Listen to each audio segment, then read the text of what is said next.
ಯೇಸು ಕ್ರಿಸ್ತನ ಮಹಾಪರಿಶುದ್ಧ ನಾಮದಲ್ಲಿ ನಿಮ್ಮೆಲ್ಲರನ್ನು ವಂದಿಸುವಂತವನಾಗಿದ್ದೇನೆ.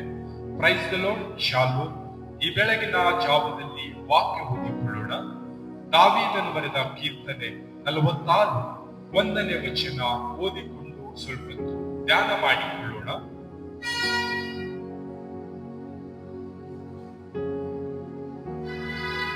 ದೇವರು ನಮಗೆ ಆಶ್ರಯ ದುರ್ಗವಾಗಿದ್ದಾನೆ.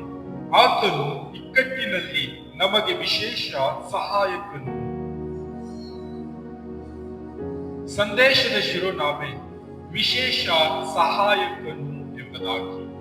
ಯಾರು ನಮಗೆ ವಿಶೇಷ ಸಹಾಯಕರಾಗಿದ್ದಾರೆ, ನಮಗೆ ಯಾಕೆ ವಿಶೇಷವಾಗಿ ಸಹಾಯ ಮಾಡುತ್ತಾರೆ ಎಂಬುದಾಗಿ ಈ ಸತ್ಯವೇದದ ಮೂಲಕ ನಾವು ತಿಳಿದುಕೊಳ್ಳುವಂತವರ.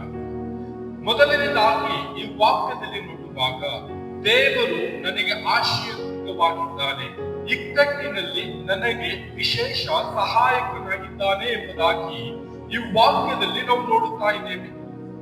ಇಕ್ಕಟ್ಟಿನ ಸಮಯದಲ್ಲಿ ದೇವರು ನನಗೆ ಆಶ್ರಯ ದುರ್ಗವಾಗಿದ್ದಾನೆ. ನಮಗೆ ಈ ಲೋಕದಲ್ಲಿ ಜೀವಿಸುವಾಗ ಇಕ್ಕಟ್ಟು ಎಂಬುದಾಗಿ ನೋಡುವಾಗ ಅನೇಕ ರೀತಿಯಾದಂತಹ ಕಷ್ಟಗಳು, ನೋವು, ದುಃಖ, ಕಣ್ಣೀರು, ಸಾಲಬಾಧೆ, ಅನಾರೋಗ್ಯ, ನಮಗೆ ಅನೇಕ ರೀತಿಯಾದಂತಹ ಬಾಧೆಗಳು ಈ ಲೋಕದಲ್ಲಿದೆ. ಈ ಎಲ್ಲಾ ಇಕ್ಕಟ್ಟಿನಲ್ಲಿದ್ದುಕೊಂಡು ನಾವು ದೇವರಿಗೆ ಮೊರೆ ಇಡುವಾಗ ನಮಗೆ ವಿಶೇಷ ಸಹಾಯವನ್ನು ತೋರುತ್ತಾನೆ, ನಮಗೆ ಆಶ್ರಯ ದುರ್ಗವಾಗಿದ್ದಾನೆ.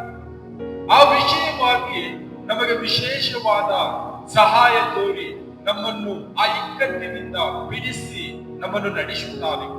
ನಾವು ಈ ಒಂದು ದಿನದಲ್ಲಿ ಲೋಕದಲ್ಲಿ ಜೀವಿಸುವಾಗ ಯಾವ ರೀತಿಯಾಗಿ ಜೀವಿಸುತ್ತಾ ಇದ್ದೇವೆ? ನಮ್ಮ ಆಶ್ರಯ ದುರ್ಗ ಆದಂತ ತಂದೆಯಾದ ದೇವರು, ಭೂಮಿ ಆಕಾಶಗಳ ಒಡೆಯರು, ಸರ್ವಲೋಕದ ಸೃಷ್ಟಿಕರ್ತನನ್ನು ನಾವು ಮರೆತವರಾಗಿದ್ದುಕೊಂಡು ಈ ಲೋಕದ ಜನರ ಆಶ್ರಯವನ್ನು ಕೇಳುತ್ತಾ, ನನಗೆ ಸಂಕಷ್ಟ ಇದೆ, ನನಗೆ ದುಃಖ ಇದೆ, ನನಗೆ ಅನಾರೋಗ್ಯ ಇದೆ, ನನಗೆ ಸಾಲ ಬಾಧೆ ಇದೆ, ನನಗೆ ಸ್ವಲ್ಪ ಸಹಾಯ ಮಾಡಿ ಎಂಬುದಾಗಿ ಈ ಲೋಕದ ಜನರ ಮುಂದೆ ನಾವು ಕೇಳುತ್ತಾ ನಮ್ಮ ಸೃಷ್ಟಿಕರ್ತನನ್ನು, ನಮ್ಮ ಆಶ್ರಯ ದುರ್ಗವಾಗಿದ್ದಂತ ದೇವರನ್ನು ಮರೆತು ಈ ಲೋಕದ ಜನರ ಮುಂದೆ ನಾವು ಸಹಾಯ ಕೇಳುತ್ತಾ ಈ ಲೋಕದಲ್ಲಿ ಜೀವಿಸುತ್ತಾ ಇದ್ದೇವೆ. ಈ ಸತ್ಯವೇದ ನಮಗೆ ಸ್ಪಷ್ಟವಾಗಿ ಹೇಳುತ್ತಾ ಇದೆ, ತಂದೆಯಾದ ದೇವರು ನನಗೆ ಆಶ್ರಯ ದುರ್ಗವಾಗಿದ್ದಾನೆ. ನಾವು ಆತನಲ್ಲಿ ಆತನ ಆಶ್ರಯದಲ್ಲಿ ನಮಗೆ ಎಲ್ಲದರಿಂದಲೂ ಸಂಕಷ್ಟದಿಂದ ಬಿಡಿಸಿ ನಮ್ಮನ್ನು ಸಹಾಯ ಮಾಡುತ್ತಾರೆ. ಈ ಒಂದು ದಿನದಲ್ಲಿ ನಮ್ಮನ್ನೇ ನಾವು ಪರೀಕ್ಷೆ ಮಾಡಿಕೊಳ್ಳೋಣ. ನಾವು ಯಾರ ಒಂದು ಆಶ್ರಯದಲ್ಲಿದ್ದೇವೆ? ನಮಗೆ ಯಾರು ಸಹಾಯ ಮಾಡುತ್ತಾ ಇದ್ದಾರೆ? ತಂದೆಯಾದ ದೇವರು ನಾವು ಆತನ ಆಶ್ರಯದಲ್ಲಿರುವಾಗ ನಮಗೆ ಸಹಾಯ ಮಾಡುತ್ತಾನೆ. ನಮಗೆ ಇರ್ತಕ್ಕಂಥ ಎಲ್ಲಾ ಇಕ್ಕಟ್ಟುಗಳಿಂದ ನನ್ನನ್ನು ಬಿಡಿಸಿ ಕಾಪಾಡುತ್ತಾನೆ. ಈ ಒಂದು ದಿನದಲ್ಲಿ ಈ ಲೋಕದಲ್ಲಿ ನೋಡುವಾಗ ಕುಟುಂಬವನ್ನು ನಡೆಸುವುದಕ್ಕಾಗಿ ಅನೇಕ ರೀತಿಯಾದಂತಹ ಕಷ್ಟಗಳಿವೆ.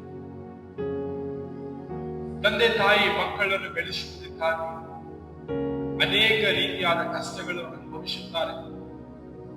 ಈ ಎಲ್ಲ ಕಷ್ಟಗಳಲ್ಲಿ ನಾವು ತಂದೆಗೆ ಮೊರೆ ಇಡುವಾಗ ಆತನು ನಮ್ಮ ಹತ್ತಿರವಿದ್ದು ನಮಗೆ ಆಶ್ರಯವಾಗಿದ್ದು ಆ ಎಲ್ಲಾ ಕಷ್ಟದಿಂದ ನಮ್ಮನ್ನು ಬಿಡಿಸಿ ನಮಗೆ ಸಹಾಯ ಮಾಡಿ ನಡೆಸುತ್ತಾರೆ. ಈ ಒಂದು ದಿನದಲ್ಲಿ ಸುಂದರ ಸಮಯವಾಗಿದೆ. ಈ ಸತ್ಯವೇದದ ಮೂಲಕ ನಮ್ಮ ಆಶ್ರಯ ದುರ್ಗ ಯಾರು ಎಂಬುದಾಗಿ ನಾವು ತಿಳಿದುಕೊಂಡಿದ್ದೇವೆ.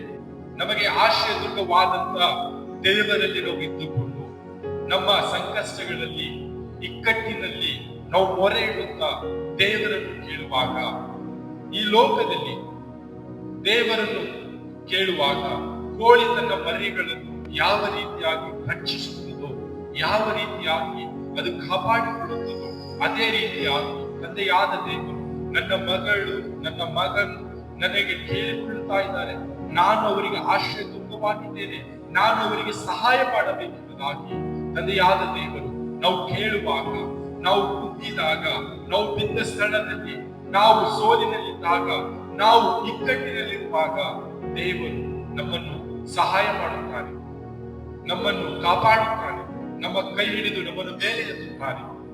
ನಾವು ಆಶ್ರಯ ಗಿರಿಯಾದಂತ ದೇವರಲ್ಲಿದ್ದುಕೊಂಡು ಈ ಲೋಕದಲ್ಲಿ ಜೀವಿಸುವಂತವರಾಗೋಣ. ನಾವಷ್ಟೇ ಆಶ್ರಯ ದುರ್ಗವಾದನಲ್ಲಿದ್ದುಕೊಂಡು ಸುರಕ್ಷಿತವಾಗಿದ್ದುಕೊಂಡು ಸಹಾಯ ಹೊಂದಿಕೊಳ್ಳುತ್ತಾ ನಾವು ಜೀವಿಸಿದ ಹಾಗೆ ಇನ್ನು ಯಾರೆಲ್ಲ ಈ ಲೋಕದಲ್ಲಿ ಆಶ್ರಯದಲ್ಲಿ ಇಲ್ಲವೋ, ಇನ್ನು ಯಾರು ಈ ಲೋಕದಲ್ಲಿ ಕಷ್ಟದಲ್ಲಿ, ಸಂಕಷ್ಟದಲ್ಲಿ, ದುಃಖದಲ್ಲಿ, ನೋವಿನಲ್ಲಿ, ಕಣ್ಣೀರಿನಲ್ಲಿ ಅನೇಕ ರೀತಿಯಾದಂತಹ ಬಾಧೆಗಳಲ್ಲಿ ಅನುಭವಿಸುತ್ತಾ ಇದ್ದಾರೆ, ಆ ಮಕ್ಕಳಿಗೆ ನಿಜವಾದ ದೇವರು ಯೇಸು ಕ್ರಿಸ್ತನು ನಿಮ್ಮ ಸಂಕಷ್ಟಗಳನ್ನು, ನಿಮ್ಮನ್ನು ಇಕ್ಕಟ್ಟಿನ ಜೀವಿತವನ್ನು ಬಿಡಿಸಿ ನಿಮಗೆ ಸಹಾಯ ಮಾಡುತ್ತಾನೆ, ಆತನೇ ನಿಮ್ಮ ಆಶ್ರಯ ದುರ್ಗವಾಗಿದ್ದಾನೆ ಎಂಬುದಾಗಿ ನಾವು ತಿಳಿಸಿ ಹೇಳುತ್ತಾ ಈ ಲೋಕದಲ್ಲಿ ಜೀವಿಸುವಂತವರಾಗೋಣ. ಕರ್ತನು ಈ ವಾಕ್ಯ ನಮ್ಮೆಲ್ಲರ ಆತ್ಮೀಯ ಮಕ್ಕಳಿಗೆ ಆಶೀರ್ವದಿಸಲಿ. ಆಮೆನ್.